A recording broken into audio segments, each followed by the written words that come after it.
નમસ્કાર વિદ્યાર્થી મિત્રો, એનસી ક્લાસીસ ચેનલમાં તમારું હાર્દિક સ્વાગત છે। મિત્રો, આપણે જે પણ આગળ આઈએમપી મૂકેલું છે તેમાંથી 50% કરતાં ઉપર પૂછાય છે। તો ભૂગોળનું પણ આઈએમપી છે, ભૂગોળનું એક પ્રશ્નપત્ર પણ મૂકેલું છે અને ભૂગોળના આઈએમપી વિકલ્પો પણ મૂકેલા છે। તો મિત્રો, વિભાગ એને તમે જોવાનું ચૂકતા નહીં અને આ ચેનલમાં નવા હોય તો આ ચેનલને મિત્રો સબસ્ક્રાઈબ કરવાનું ભૂલતા નહીં।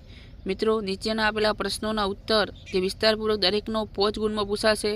વસ્તી ગીતા પર અસર કરતા પરિબળો, માનવ વિકાસ, વસ્તી ગીતા પર અસર કરતા પરિબળો જણાવી તેના ભૌગોલિક પરિબળો પણ જણાવવાના છે।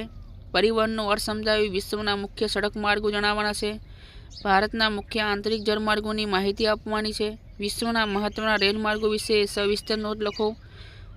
પછી એક ગ્રામીણ વસાહત પર્યાવરણની સ્થિતિ અને ભૌતિક સાંસ્કૃતિક અસરોને પ્રતિબિંબિત કરે છે, સમજાવો।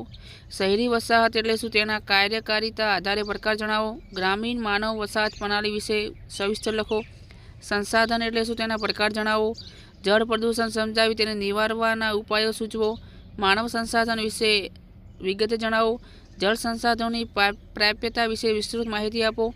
ગરીબીનો અર્થ સમજાવી તે દૂર કરવાના ઉપાયો જણાવો। પ્રદૂષણ એટલે શું, પ્રદૂષણના પ્રકારો, ઘન કચરાની સમસ્યા અને તેને દૂર કરવાના ઉપાયો જણાવો। તમને આપવામાં આવેલા ભારતના નકશામાં નીચેની વિગતો જે છે એ તમારે દર્શાવવાની છે। પછી મિત્રો, 3 ગુણની અંદર જે પ્રશ્ન પૂછાય છે તમારે વિભાગ સીની અંદર પૂછાશે।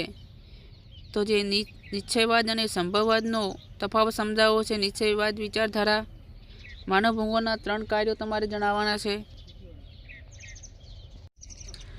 વ્યાપારિક પશુપાલન વિશે ટૂંક નોંધ, ખેતી આધારિત અસ્થાયી પશુપાલન, આંતરરાષ્ટ્રીય આર્થિક વ્યવસ્થાઓની સેવાઓ, પછી વિજ્ઞાન ટેકનોલોજી, સુએઝ નહેર મિત્રો ખાસ, પાઇપલાઇનના લાભો જણાવવાના છે। દક્ષિણ એટલાન્ટિક જલમાર્ગ, પછી પરિવહન સંબંધી, સડક માર્ગ, આકાશવાણી, વર્તમાન ઇન્ટરનેટનું મહત્વ, ફિલ્મ ઉદ્યોગ, ભારત દેશ વેપારનો ઇતિહાસ, વિશિષ્ટ આર્થિક પ્રદેશ જે સ્પેશિયલની વાત કરી છે, ધ્વનિ પ્રદૂષણ વિશે અસરો, જૈવિક કચરામાં શાનો સમાવેશ થાય છે તેની વાત, ભૂમિ પ્રદૂષણ એટલે શું અને તેની અસરો જણાવો। માહિતી મેળવવાના સ્ત્રોત, માત્રાત્મક માહિતી વિશે ટૂંક નોટ લખો। દરેક મિત્રો પ્રશ્નો મોસ્ટ આઈએમપી છે, બરાબર। ભારતનો પ્રથમ ઉપગ્રહ કયો હતો, આજે આપણે તમારે 1 ગુણની અંદર પૂછાશે। તો મિત્રો, આ ચેનલમાં તમે નવા હોય તો આ ચેનલને સબસ્ક્રાઈબ કરવાનું ભૂલતા નહીં અને એની સાથે આ વિડીયો જે તમારા બીજા મિત્રો છે ત્યાં સુધી પણ શેર કરવાનું ભૂલતા નહીં। તો મિત્રો, આજનું ભૂગોળનું પ્રશ્નપત્ર દરેક વિદ્યાર્થી મિત્રોને બેસ્ટ ઓફ લક। જય હિન્દ।